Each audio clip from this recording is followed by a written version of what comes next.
History facts کے معزز دوستو السلام علیکم۔ ناظرین گرامی، فلسطین کا دارالحکومت یروشلم دنیا کے متنازع ترین علاقوں میں سے ایک ہے، کیونکہ اسے مسلم، عیسائی اور یہودی تینوں مذاہب کے پیروکار ایک مقدس شہر مانتے ہیں۔ 7000 برسوں کی خون آلود تاریخ میں لپٹا ہوا یہ شہر جو اپنی داستان غم دنیا بھر میں بیان کر رہا ہے، اس نے پچھلے ایک عرصے میں کیا کیا نشیب و فراز دیکھے ہیں اور یروشلم پر یہودیوں نے کیسے قبضہ کیا، فلسطینیوں کو اس شہر میں رہنے کے لیے کون سی قیمت چکانی پڑتی ہے۔ آج ہم آپ کو اسی حوالے سے اہم معلومات فراہم کریں گے اور بتائیں گے یروشلم کی تاریخ کے بارے میں۔ ناظرین گرامی، یروشلم دنیا کا وہ واحد شہر ہے جسے مسلم، عیسائی اور یہودی تینوں مقدس مانتے ہیں۔ برطانوی general sir Edmund Allenby کو یروشلم کے تقدس کا اس قدر خیال تھا کہ وہ جب عثمانی فوجوں کو شکست دے کر یروشلم پر قبضے کی غرض سے باب خلیل کے راستے شہر میں داخل ہوئے تو انہوں نے گھوڑے اور گاڑی کے بجائے پیدل چلنے کو ترجیح دی۔ یہ واقعہ آج سے 107 سال پہلے یعنی 17 دسمبر 1917 کو پیش آیا تھا۔ برطانوی وزیر اعظم ڈیوڈ لوئڈ جوائٹ نے اس موقع پر لکھا کہ دنیا کے مشہور ترین شہر پر قبضے کے بعد مسیح دنیا نے مقدس مقامات کو ایک بار پھر حاصل کر لیا ہے۔ تمام مغربی دنیا کے اخباروں نے اس فتح کا جشن منایا۔ امریکی اخبار نیو یارک ہیرلڈ نے سرخی جمائی کہ برطانیہ نے 671 برس کے اقتدار کے بعد یروشلم کو آزاد کروا لیا۔ اس خبر کے بعد مسیح دنیا میں زبردست خوشی کی لہر دوڑ گئی۔ امریکی صدر ڈونلڈ ٹرمپ نے اس واقعے کے ٹھیک 100 سال بعد اعلان کیا کہ یروشلم اسرائیل کا دارالحکومت ہے، حالانکہ دنیا بھر کے ملکوں نے انہیں خبردار کیا تھا کہ اس اعلان سے خطے میں نئی تشدد کی لہر پھوٹ سکتی ہے۔ یروشلم متعدد بار تخت و تاراج ہوا، یہاں کی آبادیوں کو کئی بار زبردستی جلا وطن کیا گیا اور اس شہر کی گلیوں میں ان گنت جنگیں لڑی جا چکی ہیں جن میں خون کے دریا بہہ چکے ہیں۔ معزز دوستو، اس شہر کے بارے میں یہودیوں کا عقیدہ ہے کہ اس جگہ کائنات کی تخلیق ہوئی ہے اور یہیں اللہ کے برگزیدہ پیغمبر حضرت ابراہیم علیہ السلام نے اپنے بیٹے کی قربانی کی تیاری کی، جبکہ عیسائیوں کا ماننا ہے کہ حضرت عیسیٰ علیہ السلام کو یہیں معصوم کیا گیا اور یہیں ان کا سب سے مقدس کلیسا واقع ہے، جبکہ مسلمانوں کے اعتقاد کے مطابق پیغمبر اسلام حضور اکرم محمد صلی اللہ علیہ وسلم نے معراج پر جانے سے قبل اسی شہر میں واقع مسجد اقصی میں تمام انبیاء کرام کی امامت کروائی تھی۔ یہی وجہ ہے کہ مسلمان اور مسیح 1000 برس تک اس شہر پر قبضے کے لیے آپس میں ایک دوسرے سے جھڑپیں کرتے رہے اور اس سلسلے میں کئی صلیبی جنگیں بھی لڑی گئی۔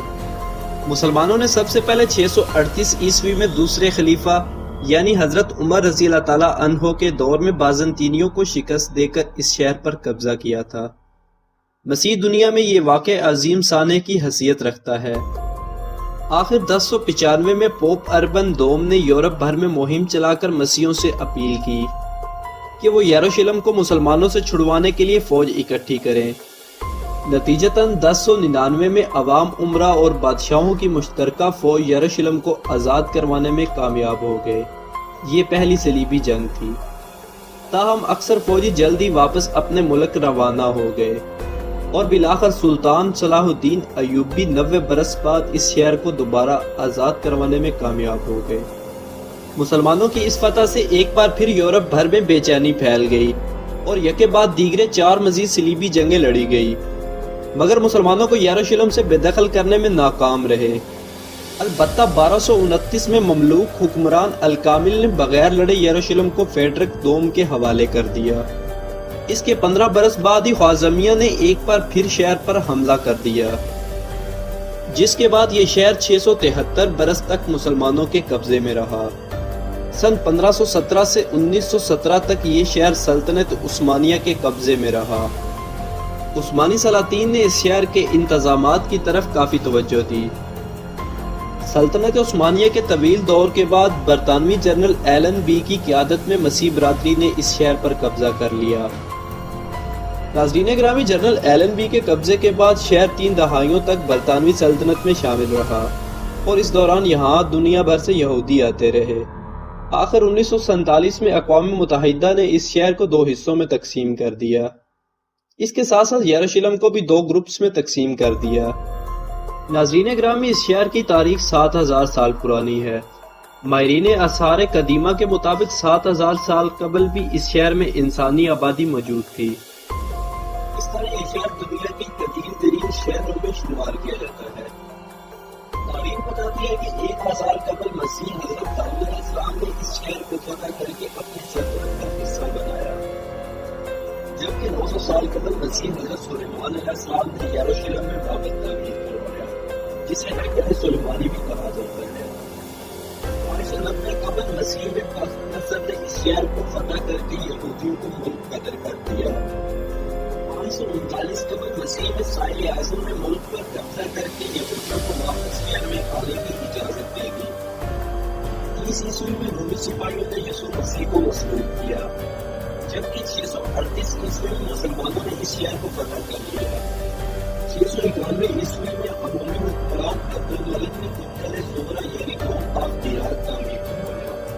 1099 میں اس شہر پر صلیبیوں نے قبضہ کر لیا، جبکہ 1187 عیسوی میں صلاح الدین ایوبی نے صلیبیوں کو شکست دے کر پورے شہر سے باہر نکال دیا۔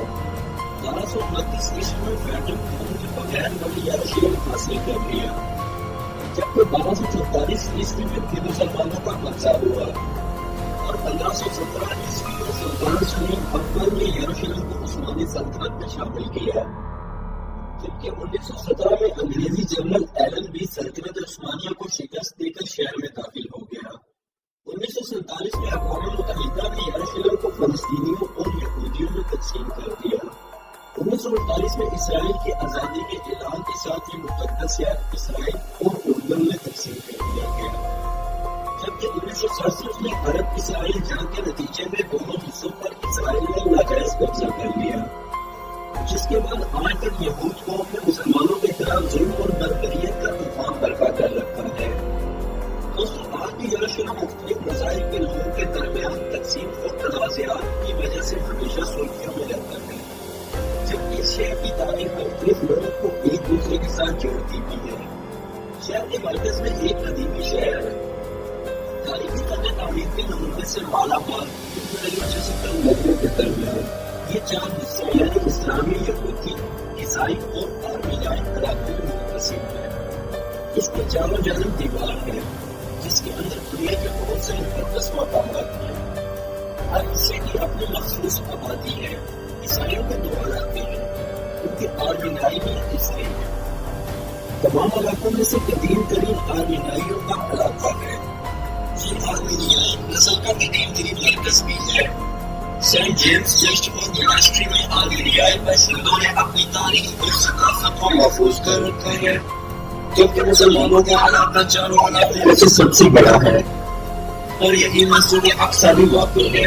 یہ ایک چھوٹا مرتفع پر واقع ہے، جسے مسلمان حرم شریف یا بیت المقدس کہتے ہیں۔ ناظرین گرامی، مسجد اقصیٰ اسلام کا تیسرا سب سے بڑا مقدس مقام ہے، جس کا ایک اسلامی ٹرسٹ یعنی وقف کے ذمہ اس کا تمام معاملات ہیں، جبکہ مسلمانوں کا ایمان ہے کہ حضرت محمد صلی اللہ علیہ وسلم کو اس جگہ سے معراج ہوئی تھی، جس کا مکمل واقعہ قرآن کریم میں واقع ہے۔ ناظرین گرامی، اسرائیل کے تشدد اور ظلم کے باوجود آج بھی اس جگہ رمضان اور جمعے کے دن مسلمانوں کی تعداد بہت زیادہ ہو جاتی ہے۔